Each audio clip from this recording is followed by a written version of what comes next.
Here's Matt and Charles.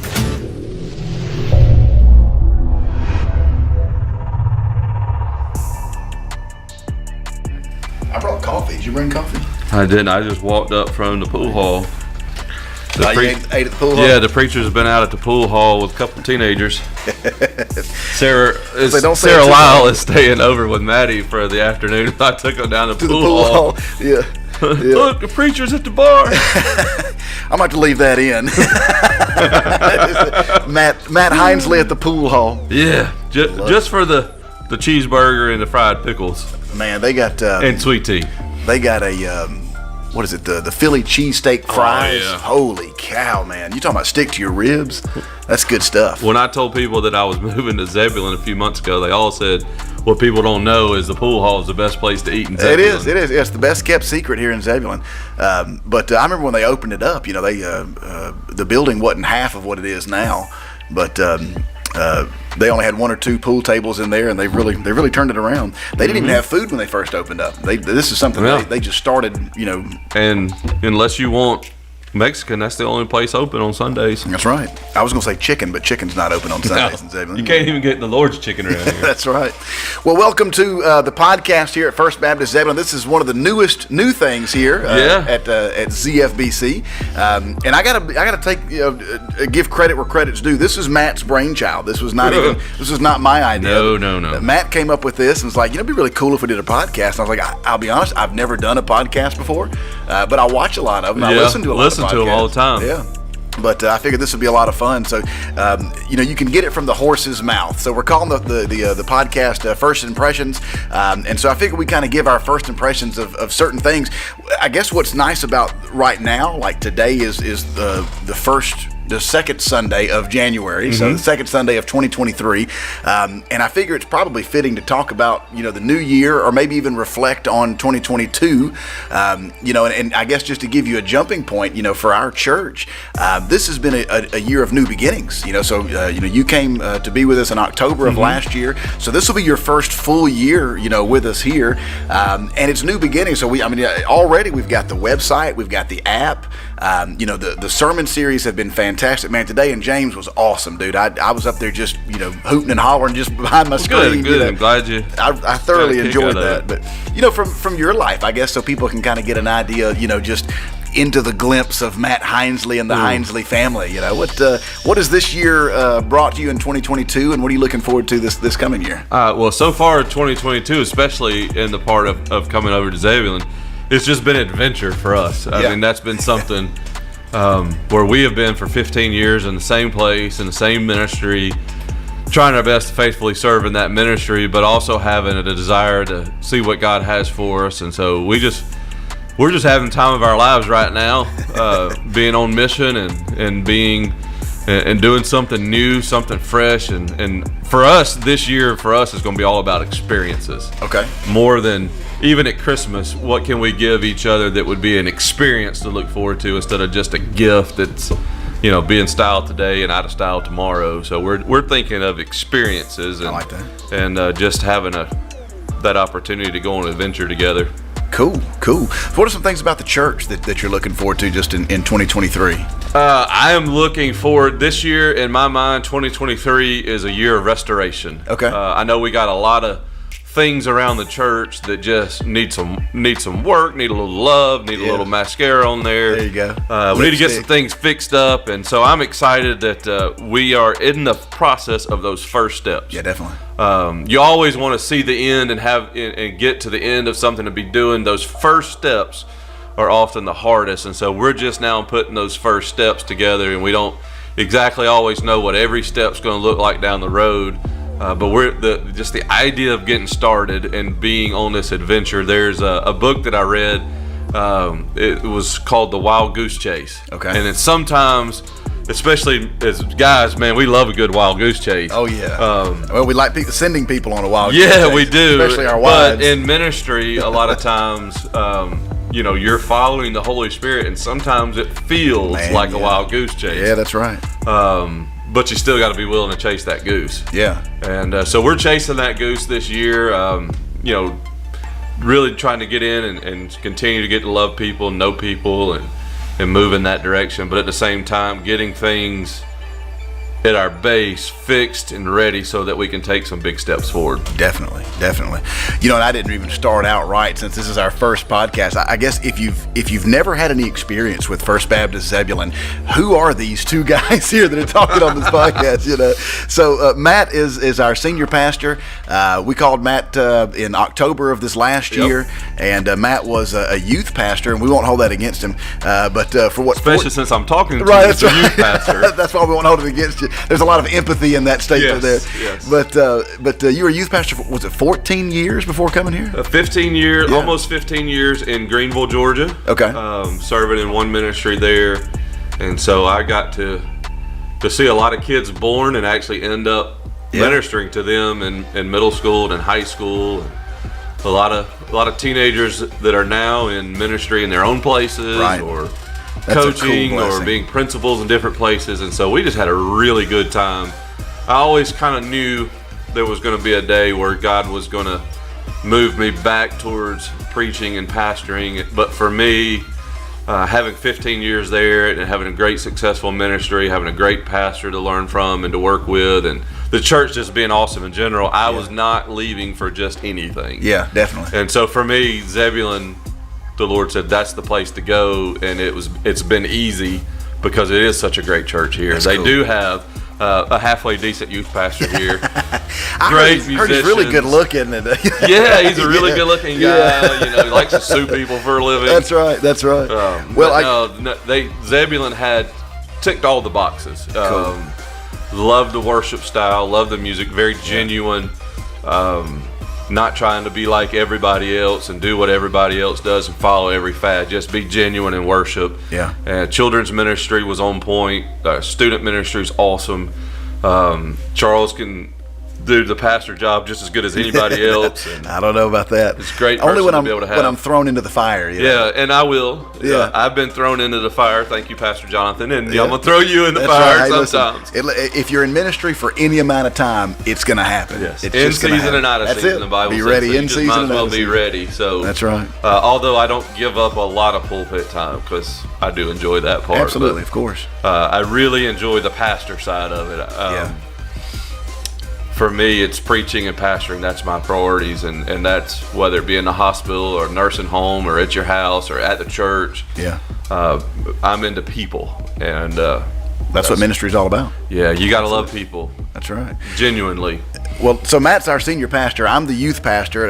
I guess, let me think now, Matt. I started here. It's been, what, over 10 years Not now? quite 10. So it was 2015. So it was January 1 of 2015. So I guess I just celebrated the 8-year anniversary of January 1 of this year. Yeah. So 8 years here with Zebulon.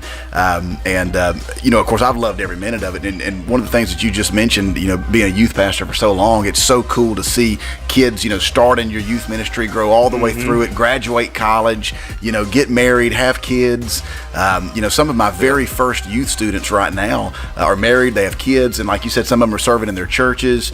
And that's, to me, that's one of the coolest blessings in a youth ministry. Yeah, shout out right now to my buddy Scott Porter. He was in my youth group when I came to Greenville in the 8th grade. Oh, man. And he's getting married on May 1st. All right. So we've seen Scott Porter, shout out, man. Yeah, man. Very cool. Congratulations. We can't talk you out of it? No, I'm just kidding. We wouldn't do that. We wouldn't do that. That's right. Because we really love Skylar a lot. Good. Who he's good. getting married to. So we might need to pray for her a lot, though. Yeah. Now, did they meet in the youth group? They did not. Okay. No. Okay.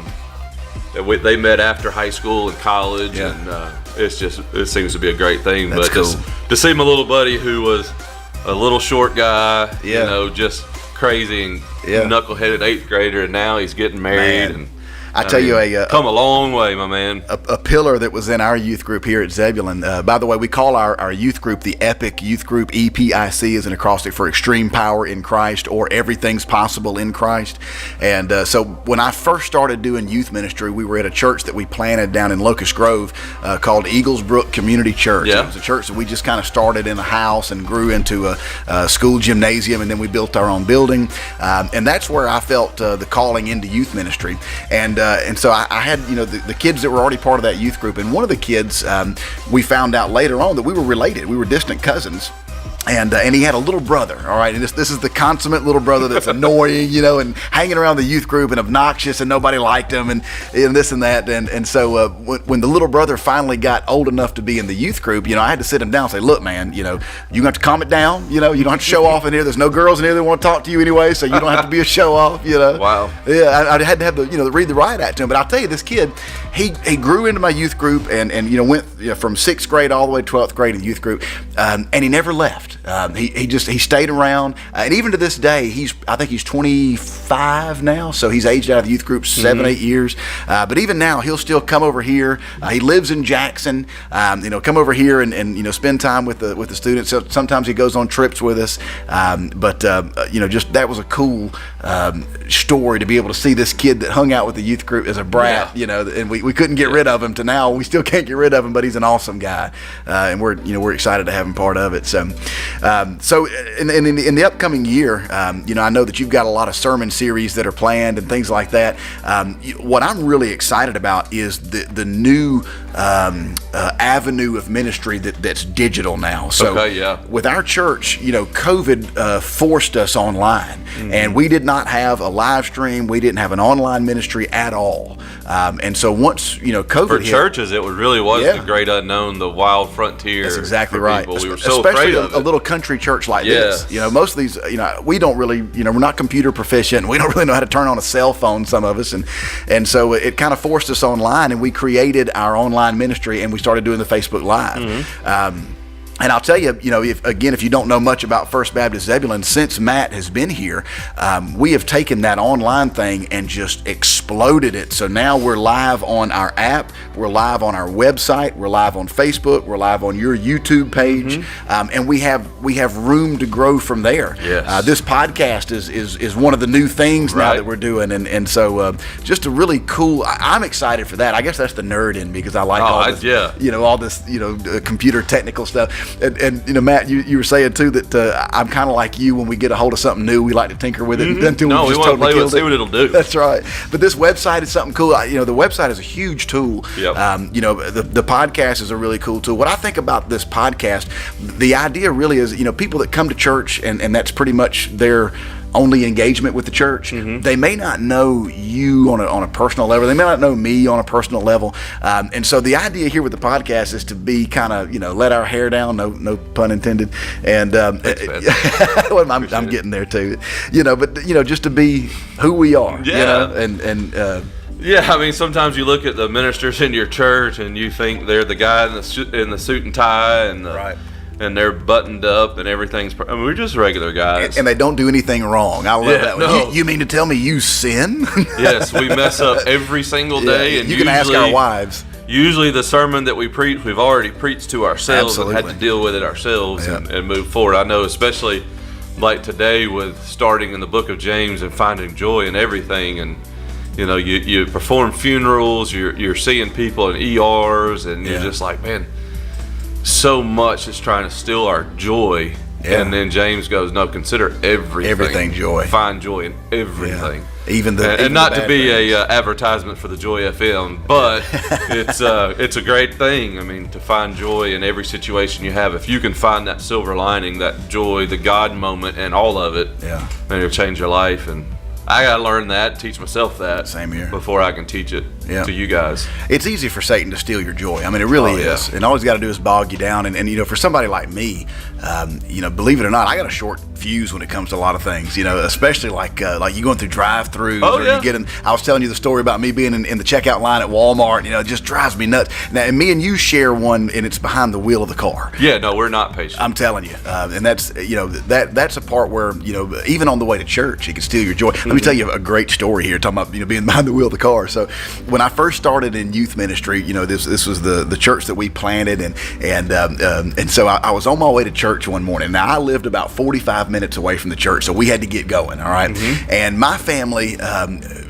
Time is just a suggestion. You know what I mean? Like, we need to leave by 7 o'clock. Well, it might be 7, 7:15, 7:20. We're never on time, okay? And so we were heading to church. We were late this morning, man, on this particular morning. And I get behind this old lady going like 20 miles an hour. And I'm just like, come on. I could bite through the steering wheel. Yes. Well, I get ready to pass her. I got the engine revved up, and my wife goes, stop. Don't do that. It's Sunday. And I said, we're late to church. I was like, I got to get around this lady. We're never going to make it, And she says this, you never know. That could be God telling you that there's an accident up ahead or a deer up ahead or something, he's slowing you down. Yeah, so that you don't hit it. And I was like, thanks, baby. I appreciate that. Well, don't you know, we followed this old lady the entire way to church. And when we get to the church, she pulls in, and I said, oh no. So I went past the church, drove about 5 miles down the road, turned around and came back in, Are you like me when you get ready to pass these people? You got to look at them Absolutely. and see if they look as slow as they drive. Exactly, or stupid as they drive. Absolutely. And sometimes they're paying they do. you no attention. Right, that's right. Yeah. That's right. But that 6 seconds, we need that 6 seconds, we think. That's true. That's right. What I love is when you pass somebody and then you get up next to them at the red light. Yes. You're like, well, here we are right here neck and neck again, But patience. And listen, I'll give you a plug, too, for your sermon this morning. If you haven't heard the message this morning, go back and watch it. If you're watching this on the app or on the website, go back and look for the service this morning, man. The message on James was really on point. And I'll tell you, and I said this, alluded to this earlier this morning, James is a very misunderstood book. A lot of people read faith without works is dead, and they say, oh, you've got to work for your salvation. You got to, there's things that you have to do, especially in Baptist churches. A lot of Baptists believe that you have to be baptized before you can be married. Right. Now, we don't preach that here in this church. We preach that salvation is a gift of grace. That baptism is something that you do. I liken it to a wedding ring. I always say that, look, if I was to take my wedding ring off, does that mean that I'm not married anymore? Or if I put my wedding ring on somebody else, does that mean that you're now married to my wife? Right. No, it's a symbolism, but it's something that you do publicly to show people the commitment that you've made. And baptism is that. And so the faith without works part in James is very misunderstood. And he's not really talking about saving faith. He's talking about like your daily faith. Yes, he is. And I know you've probably got a message around that coming up. I don't want to steal the thunder. Absolutely. I mean, 19 times in James he refers to brethren.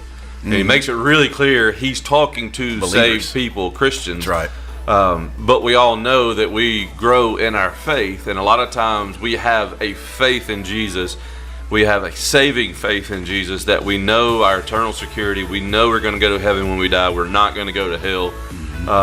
But God wants more for us than just that. He wants us to grow. Yeah. And so he says, if for your faith to be alive, and even sometimes as a proof of your faith, there's good works that follow it. That's right. And so a lot of times we wonder, that person says they're a Christian, but there's nothing in their life that shows good works or good fruit.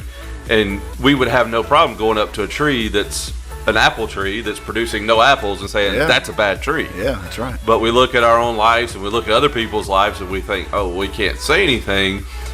But we got to remember, if we are at that growing faith, we will have works in it. And that's why I've sort of titled this series and this message, Faith That Works. That's right. It's about a faith that will work for us when we're tested and when we're in trials and we're in tough situations. But it's also that work that proves our faith. So we have to grow in that and allowing God to be trusted and to let him work. And that's what makes the difference between, a newborn Christian and a really mature Christian, is how we let that faith work for us. Right. And so James is just super practical about it. Oh, absolutely. And when you read it in the correct context, it's very applicable. And we're going to teach straight, verse by verse, occasions, word by word, sometimes section by section. But that doesn't mean it has to be all academic. Right. If we don't find application in God's word, then we're missing out on a lot. It's almost useless. I mean, we're not what do writing. you do with it then? Yeah, we're not writing commentaries when we preach. Right. We're not writing books when we preach. We want to be able to preach for changed lives, for my life to change, your life to change, and the congregation's life to change. And if you just teach them, and there's no application to that, right? What good is it? Man, you're gonna fade out shortly. Sure. If you don't have that. Well, I think too, when you talk about the works, I think the works is a byproduct of our faith. You know, when you have that faith, you have that deep relationship, you want to work. Right. I mean, it's not like you're a slave at that way. I guess you are in some degree, but it's not like it's a bad thing. You want to do things when you see what God has done for you and you see what God has saved you from. I go back to Ephesians 2:8-9. That's our scripture, you know, for the youth group. It says, "For it's by grace that you've been saved through faith, not of yourselves, it's the gift of God, not by works, so that no one can boast." It's the next verse, though, when we talk about works. It says, "For we are God's handiwork, created in Christ Jesus to do good works." Yeah. The old preacher said, you know, Christ died for us, and all he asks is that we live for him. That's right. That's our purpose. So the works is our purpose. That's not what gets us to heaven. It has nothing to do with whether or not we're going to heaven, but it has everything to do with, you know, when God saves you, I tell the students that he puts a calling on your life. He puts he gives you a mission. You have a job to do, you know, and you need to be doing that job. And that's being about the work of Christ. Yeah. And I think especially in our day and age, as we talk about social media, and Christians are in front of the world, front and center all the time. And people are looking at Christians like we would look at that apple tree. And they're going, that guy claims he's a Christian, but there is no difference in that man's life. Right. And when something tough happens to him, he reverts to the same thing I do. Why do I need Jesus? Yeah. Why do I need to give up the hunting blind on Sunday morning for church? Come on. Why do I need to give up the golf course for church? Why do I need to give up my sleep for the church if it doesn't change those Christians? Right. And so part of putting your faith to work and letting it work for you is that people actually see a difference in who you are. It's a witness. And when they see that, they go, that's different from me. Yeah. And that is working for them. It is working. It's getting them through some stuff. Now I got stuff I'm going through. Maybe I need to try this Jesus thing. If it makes no difference in a Christian's life, then it's a terrible witness for a non-Christian. And so we have people watching us all the time. That's right. And you know, so Barna did a study, and he said that most Christians, it was some sort of high percentage, like 95, 96, something like that, percent of Christians, there is no distinguishable difference between them and unbelievers. That's an indictment. I mean, I believe on believers. That's a tough pill to swallow. Yeah, it's a really good thing that nobody is in our car when we're impatient in that traffic. That's true. Yeah. Because we probably look just like the world. Yeah, we'd kill our witness. And so, you know, we're all sinners saved by grace. Right. And nothing I could do to earn that. And I earn punishment and I earn death constantly. Yeah.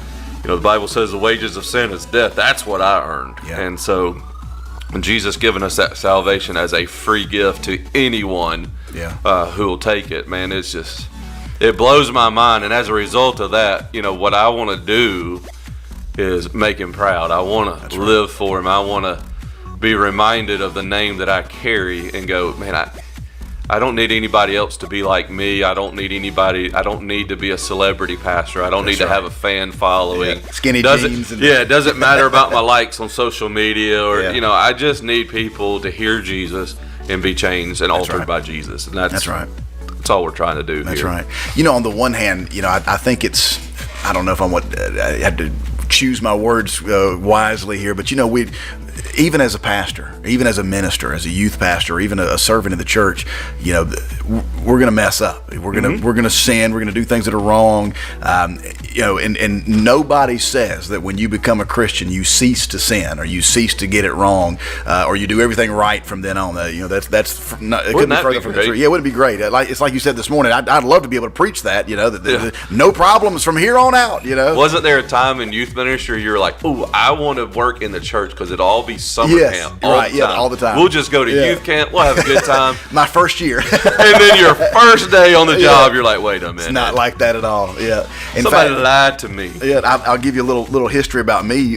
So when I was gosh, probably 13 years old. My dad was a pastor at a church in Griffin, and so when I was 13, I was out of school for the summer, and I was like, what am I going to do this summer? And Dad was like, why don't you come work at the church? And I was like, okay. And so he put me with the janitor. All right, this was the building superintendent. We cut grass. Man, I sheetrocked walls. I ran electrical wires. I cleaned the floors, and all that stuff for the whole summer. And I remember the janitor's name was Mr. Larry. And Mr. Larry, this was his ministry. I mean, and he made no qualms about it. And when he talked to me, when he first hired me, he said, now I want you to understand that we do this as a ministry. It's not for a paycheck. You ain't gonna get rich. I'm gonna go ahead and tell you, you ain't gonna get rich. He said, but if you'll do this as a ministry, it'll make the job that much better. And he said that being the case, he said, now I want you to understand that church folks are the worst. He said, you got to be real, you have to have tough skin. Yes, you do. You got to let it roll off your back. And he was right, man. He was 100% right. One of the levels that I had to work up to at the church, when I was working in the janitor staff, was working Sunday mornings. Yeah. And that was the person that was there on Sunday mornings, that unlocked the building, that set the temperatures, emptied the trash. It was basically taking care of the building, on Sunday mornings. And I finally got up to that level. I think I was 16 when I finally got to that level, And I remember him telling me big time. Yeah, he said a lot of this is psychological.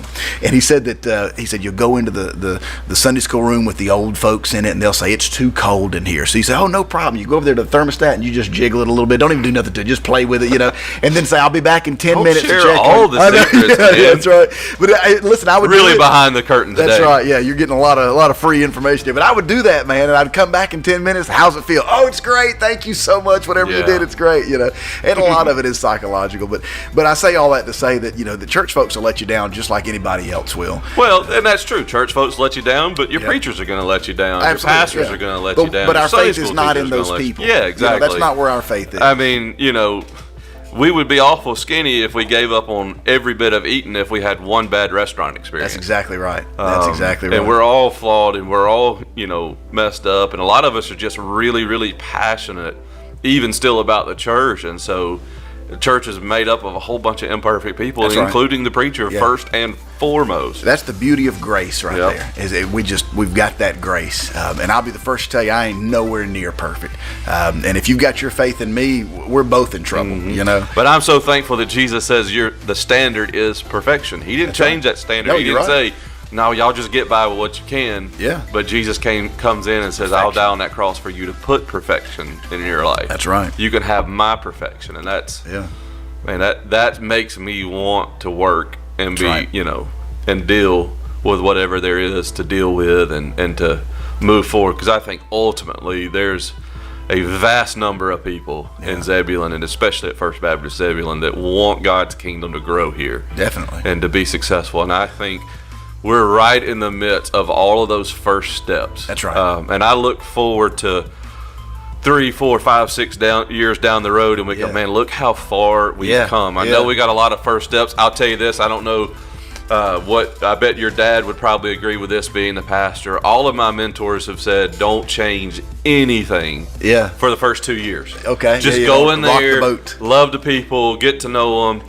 and we're not looking at making any big, certain changes, but sometimes there are things in the ceiling that has to be repaired. Walls have to be repaired. Things have to be cleaned. And we have a lot of that in the church right now. When we have this wonderful historic building with a lot of history in it, and part of that also is just dealing with some upkeep with that thing. I mean, it's constantly something, and so we're kind of looking at this year as that year of restoration, to get things restored. Get ministries in order, start looking forward to a church calendar, how we can be on missions, all the things that we need to do so that in a couple of years we can really move forward. And I know some people are going to be at the point now, they're like, let's just move forward, let's just do. And then some folks are like, whoa, hold up, it's been like this a long time, which, by the way, question for you, how many Baptists does it take to change a light bulb? Change? None. We ain't changing we that ain't light changing bulb. Nothing. No, we'll put a plaque on that light bulb. We'll put it in honor and memory of somebody, but we're not changing that light bulb. Hey, sometimes, folks, if the light bulb doesn't work, you got to change it. That's right. But we're in no hurries for things like that. We want to be able to get really our building restored. We want to get our hope restored. Yeah. For some of us, our joy restored. Yes. Yeah. And for some, like our motivation and our just gumption, as my grandfather used to put it, to be fearless for the Lord. We want that restored. Yeah, fire. And then we're going to make some big steps forward, although we have made some now. And I just look forward to the down the road when we go, man, look how far God has brought us. Man, yes. Because He has been faithful. And I can see that in my mind now because God has never failed us once. That's right. And He will not do it again. And just much the same ways as at one time, what was it, 100 years ago, the doors were nailed shut. That's right, yeah. And one of the lady missionaries, she comes in and she opens that door. That's and right. she busts through and she We says, having church. no, we're having church. We're having church. Folks, we're having church. Man, yes. It's genuine. I wouldn't call us contemporary. I wouldn't call us traditional. I don't know what you'd call it. We got a little Southern gospel Traditionary? flair. I'll say this: we got a little Southern gospel flair. Oh, yeah, we got a lot of Southern And gospel. I don't know if y'all know this or not, but all churches are trying to be contemporary, Yeah. or they're going to be opera Rock traditional concert. style. Yeah. And there's a lot of folks out there that wouldn't mind a good Southern gospel style. If that's That's you, right. man, check us out. Come see us. We're going to be a little bit contemporary. We're going to be a little bit traditional. That's right. Going to be a little bit Southern gospel. But it's we're all genuine. Fully, All 100%. It's real. That's It's right. not us trying to be somebody else. The pastor is not going to wear black skinny jeans and white sneakers. Thank God for that. He might wear a tie most Sundays, and some Sundays he might not wear a tie. You opted for no tie today. I opted for no tie today, Yeah, so sure did. getting towards the bottom of the laundry pile right now. That's right. You Just gotta hoping go to it's the dry not going to be cleaners. sweatpants. Yeah. Well, eventually, if the laundry pile gets too deep, it may have to It be. may, yeah. For the It record, really may. I'm in sweatpants right now. So I know, right? You're still in your church clothes. I got to go home and change before we did the podcast here. Well, I had a long ride home. Yeah, So. okay, that's right. Yeah, a long walk home, you know. But listen, I got to thinking too. You know, when you started with us, gosh, 4 months ago, and in that 3 or 4 months, man, so much is going on. You've had funerals. Yep. We've had new folks to join the church. There's just been so. They've thrown you to the wolves. I mean, to get started out. But I got to tell you, I mean, just from the outside looking in, I'm impressed. I love what you're doing. I love the fact that you're reaching out to people. You're visiting people in the hospital. Mm-hmm. I love you doing the updates, from your car in the hospital, like right. with Stella. That was great. But we all want to know that kind of stuff, and that's Yeah. good. For somebody like me, I'm what they call bivocational. So I got to work a full-time job during the day. So I don't get out there and do the visitation and the ministry stuff that you get to do. And so I love seeing those updates, and I love that you're there in the community and out doing things and seeing. Well, I got to, I've got to be in and visit and have some sweet moments with Miss Jane before she passed away. Yeah. Even before the church voted me in, I got to sit down and talk to Dr. Turpin in his home. That's right. That's right. I didn't really get a chance to talk to and get to know Miss Arrington, but I did get a chance to sit down with her family. Yeah. And to get to know them. Love to see Daryl. He was here this Sunday. Yes, he was. He was at the one of Christmas his Eve kids. service. Yeah, Christmas Eve service. Brought his And family. so, Yeah. man, there's a lot going on. Sometimes I know people want updates, and there's sometimes some things I just can't give updates on. There's that's certain understandable. things we just can't put on social media, and you can always, my number's in the bulletin. You can call me anytime you want. Yeah. But as much as I can, we want to be very upfront with people and let them know how we can pray, and but there's just some things that you might not see an update on just because it's not. It was so difficult this weekend, especially with Miss Jane. Yeah. To send out an update saying she's doing a lot better, and then in literally seconds later getting a call that she had made a turn for the worse immediately, and I was just like, I just can't call right now. Yeah. And tell them where she's at right now. It was tough. It was tough. I mean, I only knew the lady for 3 months, Right. but I mean, she made a big impact. Yeah. And Definitely. gosh, man, and to think even today that Keith's sitting over there in that spot, Right. and Jane would normally be right next to her, and she wasn't there today. So it's Still. remarkable the faith that Keith is showing and letting his that he's faith here. work for him. But I was like, man, I really would love to see Miss Jane there. Yeah. But the good news is for Miss Jane, she got to actually get a sermon from a lot better preacher today than me. So she got a front row seat. She got a front row seat with her Savior, and that's man, oh man, and isn't that awesome? Yes. Now I'll tell you a little bit about Miss Jane. So I grew up at Second Baptist in Griffin, so I was in the youth group there.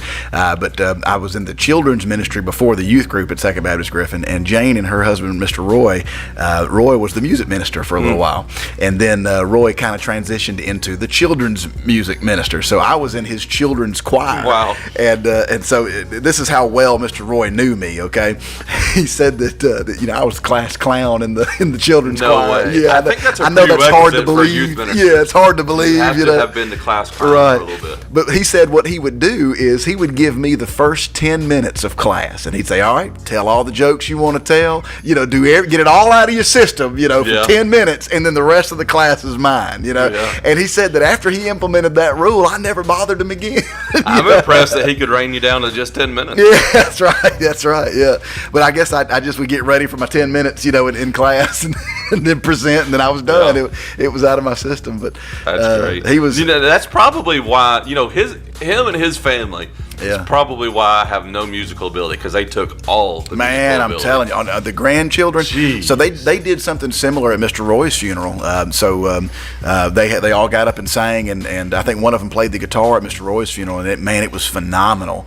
But golly, man, listen. So the funeral was yesterday, and we're recording this on Sunday afternoon, so yesterday would have been Saturday. But you did such a great job at the funeral, having only known her for 3 months. I mean, you really, really captured, her life and just did a great job memorializing her. But man, what really stood out to me was when you talked about her last moments. You hear her breathing changing and know that the end is near, and that her boys got up and started singing, man, and sang her out. I told those boys they got to warn a brother next time. Yeah, but I'm fairly stoical at most times. I'm calm, cool, collected, or at least try to present that. Man, when that man started singing that song in those last moments, I came unglued. Absolutely. I was just like, man, listen. Oh my goodness. I'm not holding it against you, I'm not making fun of you or anything like that, because I would be in the same boat. I tried to lead another prayer after that, and I was just stumbling and choking all my way through that, and I'm going, that is not me normally. But that's beautiful. It's you beautiful. Do that? Gosh. I told my wife when we were leaving the funeral yesterday in the car on the way home, and I choked up telling her, I said, that's how I want to go. Man, if I get the option. Well, honestly, I walked out of the emergency room there, and I thought, man, Clint better keep doing a good job. Yeah, that's right. Yeah, buddy. That man coming call you. I call him because this dude, Clint, we love you. Clint, I need you to sing a song for me. Yeah, I'm just going to need you to sing a song and pipe it out, because Clint does a good job. But this guy, the strength to do that, their family, those boys, you don't do that unless it was passed down. That's right. The Bible talks about your grandmother and your mother and their strength and how it's. That's it. That's clear and obvious. It's evidence. Yeah, man, that's evidence. And they sang "It Is Well With My Soul." Man, that is one of my favorite hymns, just because of the backstory, behind that song. But what an amazing song to sing! And man, look, you let that be my last song. I'm happy. I'm out. Man. Yeah, I am ready to go. I don't know. Lord, I'm determined that I'm going to, if I have advance notice of when I'm going to die, I'm going to preach my own funeral. Oh, really? Yeah, I'm going to record it. That could be dangerous. And everything I ever wanted to say in a sermon is coming out in that sermon. Yeah. Like I said, that could be dangerous. There's no telling what I might say. That's right. Yeah. Remember when you said such and such? Well, this is what I wanted to tell you. It's probably going to conclude, well, bless y'all's hearts, peace out. Peace out. That's right. Don't call me. I ain't going to answer. Man, oh man. Well, listen, it's been the last 3 months has been awesome. I'm excited to see what the next 12 me too. have to offer. I mean, we just got a lot of just really awesome stuff going on, and I'm excited for it. So, in the youth ministry, since I get to speak about that, and I think we ought to have Clint and Pam, on the podcast as well to talk about that. But since they're not here, I'll talk about the youth. And let's just talk about them too while we're here. Yeah. Oh, listen, I don't mind talking about Clint and tell you how funny I love Clint and Pam, and as a staff member. I did hear Clint was was going to buy some black skinny jeans. Oh, Lord help us. And a white T-shirt and some white he was going to wear that next Sunday. Grow his Y'all be hair out looking real for that, long. Yeah, that's going to look good. That's going to look good. But, you know, from a staff member's point of view, I think our staff here, you know, is just top notch. And I'm not bragging on myself, but you know, when you have the caliber of people like Clint, man, what a phenomenal musician. And then Pam, you know, she is her gift, you know, is children, and she loves children, and they love her.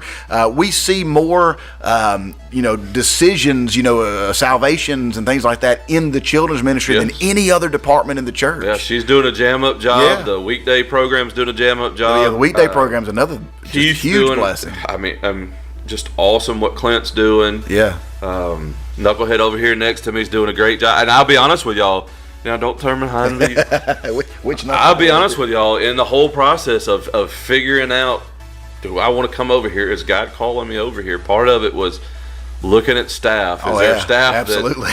that's, you know. Are they crazy? Can I work with them? Yeah. Are they nuts enough to work with me? But we are crazy. Because youth pastors have to be a little bit crazy. All of them are a little off, yeah. You have to be. Yeah. To deal with teenagers and lock-ins and that kind of stuff. That's right. Yeah, y'all just don't know. Yeah. The half the stuff that you have to kind of put up with. That's right. And chasing teenagers around and chasing children around and answering musically, you know, when you know there's churches out there doing the contemporary thing and people want traditional thing and everybody's got an opinion on music and you got to make a decision to make a call.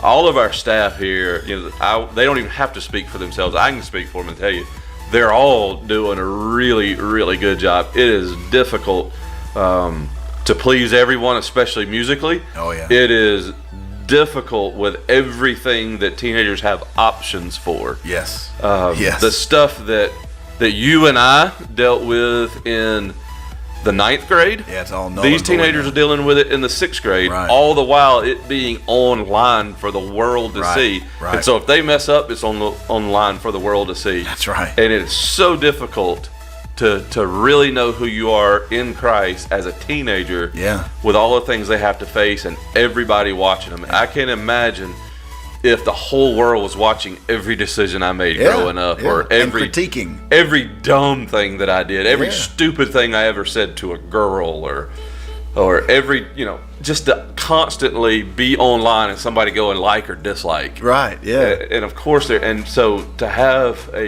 youth pastor that has the maturity to lead them, but the craziness to get in there with them, that's a blessing, and that was a selling point for me coming here. Cool. Well, it's got to be. I mean, you're the boss of the staff, and I'll tell you, you know, I don't know about that, man. Listen, you know, from the staff standpoint too, and one of the things that we talked about as a staff when we were looking for a pastor, you know, we talked with the pastor search committee, and we said, you know, listen, we just like to just kind of give you our input. We don't want to interview, you know, I know that's up to them, and we don't want to make the final decision, but we just kind of like to let you know what we're looking for, all right? Yeah. And you'll love this. And so here's what I said. I said, you know, if I had to just dream, I'd want somebody that was young and dynamic, you know, that can appeal to a younger generation, you know. Sorry, good you didn't get what you wanted. No, you couldn't. Look, we got exactly that, you know. And what was funny was John Tucker called me, and he said, I think you're going to be really pleased. he said everything you said you wanted. Yeah, everything you said you wanted in a pastor. He's like, we pretty much got all that in Matt. And I was like, you're kidding, right? No, he's kidding. He really is. But no, I mean, it was you know, having the youth experience. I mean, we are still in that honeymoon phase. That's true. Yeah, you got a year or so to go. Too much. Yeah, that's right. But no, I mean, you know, it's just it was a mutual thing, you know. So where you say, man, the staff is going to make a difference, we were like, look, you know, we would like to we'd like to have some kind of, you know, I don't know, input or whatever, you know, as far as that goes too. And so, but no, it's you know, we've enjoyed, you know, working with you. I know you've enjoyed everyone in the church, and it's just, I mean, it's been a really cool experience. Love the team, and I'm not the kind of guy.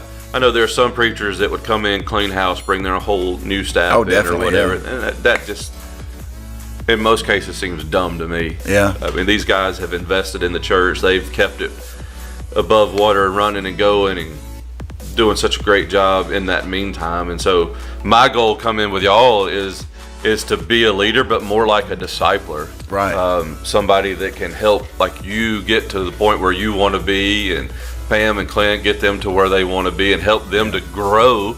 Sometimes that's my experience, you know, being able to give y'all advice, teaching you some things. Sometimes I just have to make a call because that's just what I have to do. And Right. then sometimes, but it's got to be leading through example. Yeah.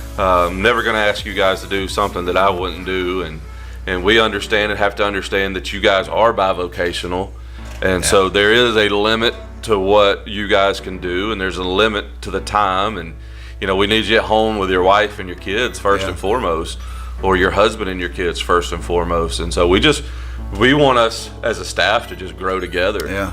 You said something too when we were, I guess, early on when you talked about your family, and I think you reiterated it a couple of weeks ago, but it's God first, then family, then the church. Right. And that's from a leadership position, Yeah. And I think that's very important. I come from a divorced, mom and dad, and my dad, pastor for 40 something years, and it was the commitment to the church really that ultimately was the demise of my parents, marriage. Well, the sad truth is there is an extra to me, or an even higher calling for those of us who do work in the church. Sure. Church and our faith in God, it's sort of interconnected. Yeah. And there's just times where I have to just say, honey, we can't go out tonight. I've got to be at this funeral home, or I have to be at this ER. Right. There's just not any other choice. And that's where it's so important, the relationships you're already building with your spouse. Yeah. To where they understand and know that, look, I'm going to get my time back with my husband or with my wife later. But in this moment, to be able to have somebody like Carrie and Heather and those guys and Ginger and Michael that really support us, that let us make those tough calls. Absolutely. There is a higher calling. There is a higher standard for those of us who shepherd the flock. And so there are times that we just have to sort of choose to cheat our family sometimes. Right. Sometimes we've got to learn to choose to cheat on church some a little bit. Right. Sometimes we got to choose to cheat on our work some a little bit to be able to have our family time. And a lot of times it feels like you're having to choose to cheat sometimes, but it makes you intentional. You got to be intentional about family, and that's where in my own life, I'm one of these people that can't say no. So people like, can you do this? Is it absolutely? I'm there. Sure, I'm there. why I'm there. not? And it's when I burn myself out, I'm like, I have got to stop. I got to slow down. Even last weekend when I was at the ER with Jane, and we had a family get together, my brother and his wife and my mom. Okay. And, all of them work 9 to 5 jobs, and so at 5 o'clock you're off work. Well, working in the church is just never 9 to 5. There's no it's 5 24/7. That's exactly right. Some of y'all turn your phone off. Some of your phones get turned on vibrate, and mine's never turned off. Right. It's always on. I'm always answering text. And I know I just had to call them last week and like, you guys have got to start eating without me. I'm going to be there as soon as I can. Mm-hmm. But our families, it's a lot. That's why we appreciate them so much and have to make sure these guys have the time with their family, because they do deal with almost their families and their loved ones having a whole nother life. You're sharing them essentially with the church, and that I remember my mother. I can remember as a small child, hearing her say, "We got to share your father with the church." Yeah, and that was one of the great things that I learned from my pastor over in Greenville, Jonathan Porter, was like, there are those times like on that Sunday evening where you just got to be at the hospital and all that tough time, and it's going to be tough. Yeah. But he wouldn't expect you to be in the office first thing in the morning either, giving you that time back. And and so that's an important thing for us to remember when we look at our staff, man. You guys have your own lives, and you got your own kids, and we want you to be there and be daddy and be pastor to them before you're there to the others. That's right. Absolutely. Well, anything else that you wanted to hit on the podcast? I mean, did you make a list of things that you wanted to make sure that we talked about? I really just wanted to see and go. I just hope one person at least listens to this podcast. Right. If not, preachers love to talk, and we've had a good time. Absolutely, talking. Yeah. More for us than it is for them, I guess. The last thing I would say, as I talked with some of the Sunday school classes this morning, you guys download the app. Oh yeah. Check out the Facebook, but the app, man, it's really, really a crucial thing for us, and it's very interactive. And this will be on there, and we'll try to, do some more background stuff on some sermons and some Bible studies in the future. It's ever changing. It's always evolving. You never know. But I want you to take a moment to download the app. Definitely. Get involved with that. Share it with your friends and your family. speak highly of the church to them, and begin to see the vision that we have for this year of getting things in order, getting things restored, getting things to a place that we can really launch from. Yeah. But in the meantime, it's the excitement that you feel on Sunday morning where you go, there's something stirring. That's right. There's something happening. Right. Something is moving. something about to go down big. Something big's about to happen. And I believe we're heading in that direction. This morning, worship was just, it's such an experience. Those guys singing this morning, our worship, and everybody, it was amazing. You guys don't get the privilege that I do, but I get to see from where I sit, the balcony is full of teenagers this morning, today, a bunch of teenagers. And I know sometimes, because y'all sit in the balcony and y'all run our audio video and make these things possible, I know some people would love to see the teenagers sitting right there on that second row. Absolutely. And we would love to have that too. But they know what they're doing with the sound system stuff. Look, they're in church. They're in church. I'm telling you, that balcony was packed. Downstairs was packed. And you just really feel like God's beginning to create something. And so we're just taking those small steps right now to get that ball rolling. That's right. And just imagine where we'll be in a few months, a year down the road, and go, man, look how far we've come. That's right. Because I know for you and for me, it's a bloom where you're planted thing. It's God called us here. And Miss Martha Rogers asked me last week, she said, do you love us? Do you like us? That's a loaded question right there. And I'm like, yes, ma'am. I said, matter of fact, I'm having the time of my life. Awesome. And I think we all are just having the time of our life, looking for what God is going to do next. Absolutely. If you haven't downloaded the app yet, go to your app store. It's on iOS and it's also on Android. Go to your app store and search Zebulon First. Zebulon First. You'll find our app. It's got like a logo that says green church. Little green church says FBC Zebulon. That's it. Download the app. It's a free app. Won't cost you a dime. Right. If you haven't seen our website, it's another thing that's ever changing. It's we're always adding stuff, moving stuff around, and so if you looked at it once, I guarantee you it's different now. Yeah, probably so. But it's because we tinker with it. Exactly right. We talking about we like to go in there and tinker with it. But it's zfbc.live. zfbc.live. Check it out. We were streaming live now on the website. We're streaming live on the app. One of the coolest things about the app is the push notifications. So you get notifications when we're getting ready to go live. We can notify you about things that are going on, prayer requests. Don't forget that we've got this coming up or that coming up. And so there's a lot of stuff a lot of information that we can get to you via the app, and not just your live stream. Also, if you need prayer, if you're wanting to serve in some capacity, if you want to volunteer somehow, you can do all that through the app. You can contact us through the app. We're setting up right now where you can sign up for things. For instance, our students are getting ready to go to our mountains trip next month, and so I'm going to be creating a sign-up sheet in the app where they can sign up, and it just really streamlines that. You can also give your tithe online. Yeah, it's super safe. Yeah. Takes 6 seconds to do it.